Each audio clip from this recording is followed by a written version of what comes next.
There's a $2 billion lawsuit over Tinder investments with Match Group going on, and a key witness has been paid $2 million to appear in court. The witness, Tinder's ex-vice president of finance, James Kim, will also receive an additional $1 million if the court rules in favor of the former Tinder co-founders. A judge ruled those payments are legal too, saying it approaches the line of illegitimate but does not cross it. Back in 2017, Match Group, owners of several dating apps and websites including OkCupid, Plenty of Fish, Hinge, and obviously Match.com, took over Tinder. And Tinder's co-founders are suing Match Group and its controlling shareholder at the time, IAC, of how that all went down. It's important to note that Tinder was originally created as part of an IAC incubator, which is how all this mess happened, and as it wasn't just your regular selling of one company to another unrelated company. And Match Group itself became a separate public company in 2020. According to the press release from the Tinder co-founders, IAC/Match robbed Tinder employees by manipulating financial information, undermining Tinder's valuation, and unlawfully stripping away their Tinder stock option. According to the lawsuit, IAC manufactured a fake valuation of Tinder at $3 billion, which is the same valuation that IAC had given Tinder 2 years earlier, despite 600% growth in revenues and 50% user growth.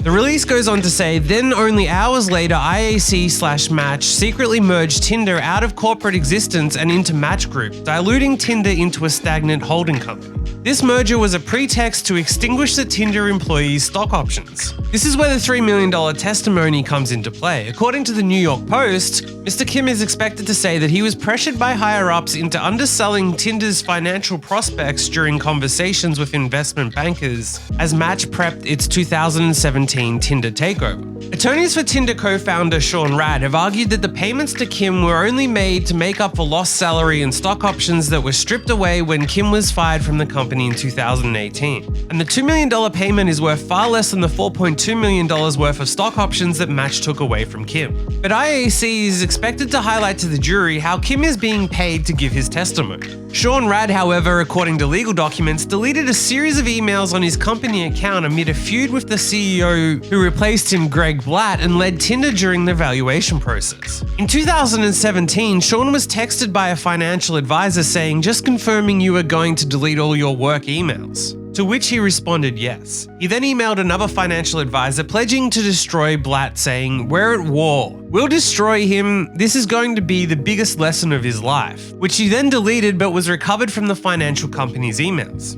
Rad's team says that he backed up his emails and that deleting them was necessary because Match executives were spying on him. A claim that's actually backed up by internal emails in which Blatt said, "Let's pull all their emails from the whole cabal." However, the judge did say that Rad had a legal duty to preserve the emails, and it's not known whether there are emails that weren't able to be recovered. Rad's team has dismissed the emails as a red herring, saying baseless attacks on Sean Rad's character won't change the fact that IAC and Match lied to the banks in 2017 and will soon be held accountable for their multi-billion-dollar swindle, said Oren Snyder, an attorney for Rad. There have also been accusations of sexual misconduct and harassment. According to the press release, the lawsuit alleges that IAC/Match covered up the reported misconduct because the chairman/CEO was leading the effort to rob Tinder's employees of their contractually guaranteed compensation. It seems that there have been issues from the start of Tinder, and Sean Rad said in the press release that they were always concerned about IAC's reputation but never imagined the lengths they would go to.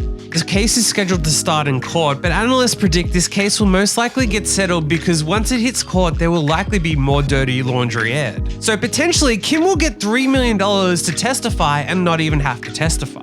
If the trial does go to court, I'll follow up with some more information in a further video, but if it doesn't, well, it's probably likely to be an undisclosed settlement, so there won't be anything to report. So make sure to subscribe so you don't miss out if there is a follow-up. Let me know whose side you're on in the comments, and chuck me a like if you enjoyed this. And if you made it this far, you'll enjoy one of these other videos too.